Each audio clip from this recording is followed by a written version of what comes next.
Hello everyone! Welcome back again to my YouTube channel at kung ikaw dyan ay naghahanap ng pwede mong utangan online, tamang-tama tong video na to para sa'yo kasi dito may bagong lumabas na naman. And huwag ka pong mag-alala kung saan mo ito mahahanap kasi ilalagay ko po yung link nito dyan sa comment section and sa description box. Ito yung loan application guys na nagpapaloan daw ng up to 50,000 pesos. And kung makikita mo yung kanyang application guys meron siyang 4.9 stars. Medyo mataas yung kanyang ratings. And as of now, 735 pa lang po yung nagbibigay ng review about sa kanya. At itong loan application na to guys is under ng developer na Secure Trust Capital Lending Corporation. And ang pangalan po ng application na to is si Peso 3 Cash Loan and Credit App. Kaya wag nyo po muna itong i-install at i-download hanggat hindi nyo pa po natatapos panuorin tong video na to. Kasi dito sasabihin ko sa inyo kung anong meron sa application at kung magkano talaga yung totoong ipapautang sa'yo. Pero bago yun guys, kung hindi ka pa dyan nakakapag-claim ng iyong prizes, in-announce ko na po nung Monday kung sino yung ating 5 lucky winners.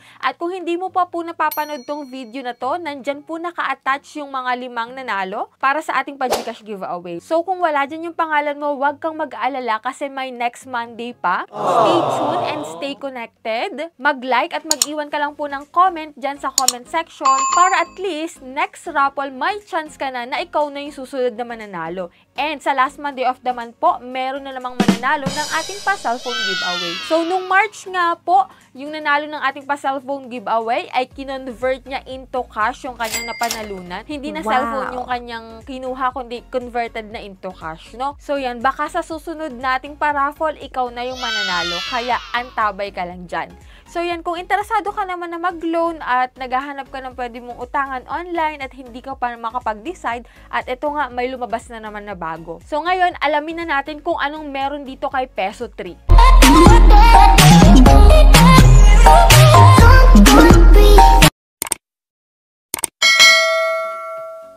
So disclaimer no, hindi po tayo agent or promoter ng loan application na to. Ngayon ko pa lang siya i-install at sasabihin ko sa inyo at ipapakita ko dito sa vlog na to kung anong meron sa application. And ngayon nga guys, alamin na natin kung magkano yung ipapautang niya para sa mga first timer na tulad natin. Ayan nga po, no, in-install ko na tong si Peso 3. And dito as usual po, maglalagin ka using your active mobile number and enter mo lang dito yung code and click natin yung login. And after nun guys, 30,000 lang po yung maximum loan amount na pwede mong mautang kapag first time ka. Kapag repeat borrower ka naman po dito, up to 50,000 pesos po yung maximum loan amount. And dito nga guys, may loan term siya na 121 days daw. 0.05% po yung interest rate. Pero check pa rin natin kung makatotohanan itong sinasabi nila dito. Ayan, ito po yung mga recommended ID type dito once na uutang ka sa kanila. Ito po ay driving license, UMID, passport, national ID, TIN, and health card. So kung wala ka naman ng mga recommended ID, pwede po yung other options nila which is yung postal ID, PRC, SSS, Pag-ibig, and voter ID. Pili ka lang po dyan ng isa and ilagay mo yung information ng ID mo. And after nun guys, ito po yung mga fill upan mo dito, no, like personal information, all about your work information. And dito guys, sa contact information, need mo pong mag-provide dito ng 5 contact number.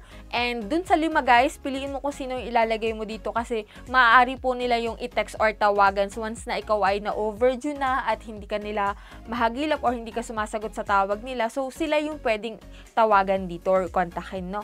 And then, click natin yung next. After nun, guys, dito po sa bank card info, kung saan mo pwedeng ma-receive yung pera mo. So, dito, guys, may option ka na e-wallet or bank. Dito sa e-wallet, Gcash, Paymaya, GrabPay, Coins, ShopeePay, and OmniPay. So, pili ka lang dyan ng available sa'yo. And, click natin yung submit. And dito, guys, sa last part, dito mo na malalaman kung magkano talaga yung ipapautang sa atin. Bilang first timer, 30,000 po yung maximum loan amount. Pero, hindi po yan 30,000 agad. Kaya, huwag kang mag-expect na mataas agad yan. So, sa first timer, ito po yung na-approve na loan amount sa akin, 2,000 lang po. And dito nga guys, sa Peso 3, yung 2,000 pesos mo is hindi mo siya buong makukuha. May ibabawas pa po doon na service fee. And ito nga guys, na service fee dito is ibabawas dun sa principal amount. Ang amount to receive na lang po natin is 1,200 pesos. So, ganun na lang siya, guys. So, dito guys, let me know your opinion about dito sa Peso 3 na application na bagong-bago nga. Para sa inyo, okay ba yung 1,200